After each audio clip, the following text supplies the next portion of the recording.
Hey guys, Rusty, I really hope you enjoyed this video. Cool, hey.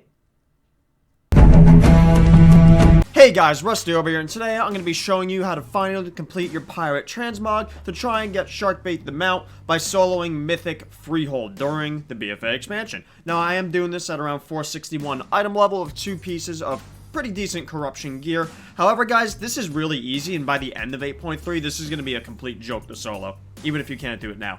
Anyways, let's get started. So head over to, as soon as you enter the instance, head over to the right side. Now, you're going to want some invisibility potions with you. As soon as you get to this first pack here, immediately pop your invisibility potion. Now, the reason for that is because these packs are actually a little bit rough. Now, if you're doing this in a tank spec or maybe even a healer spec, by the way, like, this thing is a complete joke. There's no reason to skip anything unless you want to save time.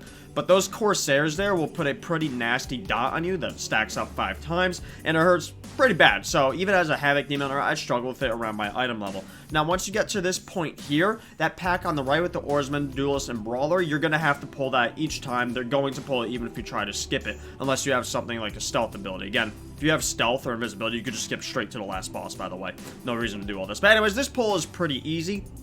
Now, the Duelist is going to do a charge that if you get hit by it, you're going to get stunned. Don't get hit by it.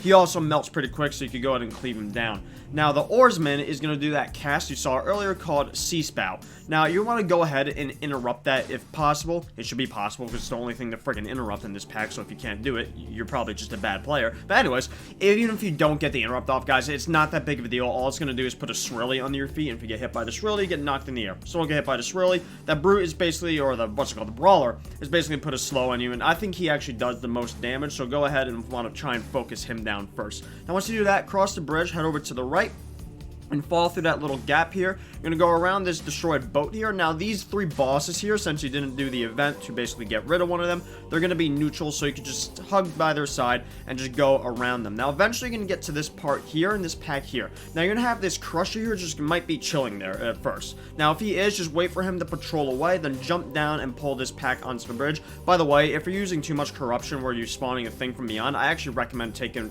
it off, as that's one of the only things that almost killed me during this whole time. Now, this pack is pretty easy. When the Buccaneers do that Going Bananas cast, either stun it or simply move away from it. Either one works perfectly fine.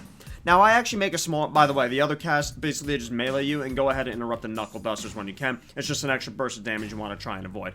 Now, out of habit, when there's Bolstering Week, I always, or even Sanguine, I always try and DPS the mobs down evenly. However, if you're doing this in DPS spec, especially, and you're struggling with the damage, what you're going to want to do is focus one mob down at a time, while still AoEing, of course. Try and kill one mob at a time, as it's one less mob meleeing you, as most of your damage will just be coming from the melees. So again, this pack is fairly easy. There's real no danger of dying, again, unless you're using a friggin' thing from beyond, because too much corruption. Just move away from the monkeys, interrupt the Shouted Bellow as much as you can.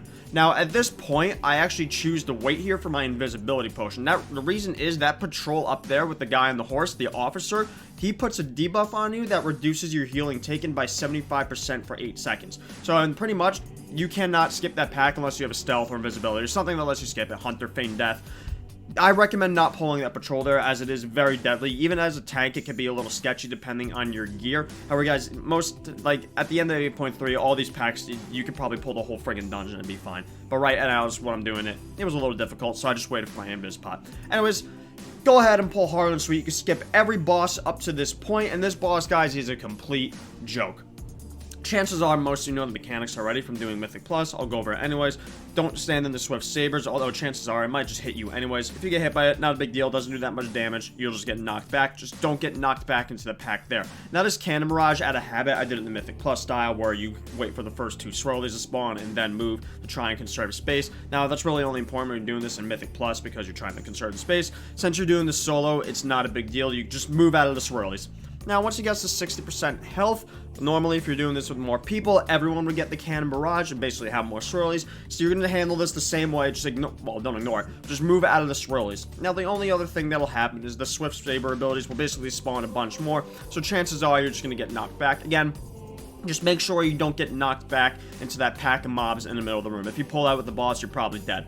So anyways, guys, this fight is really easy to do. Also, they just spawn these Grenadiers. I just saved my Azurite Beam for them. However, I did this where basically 2 hit me.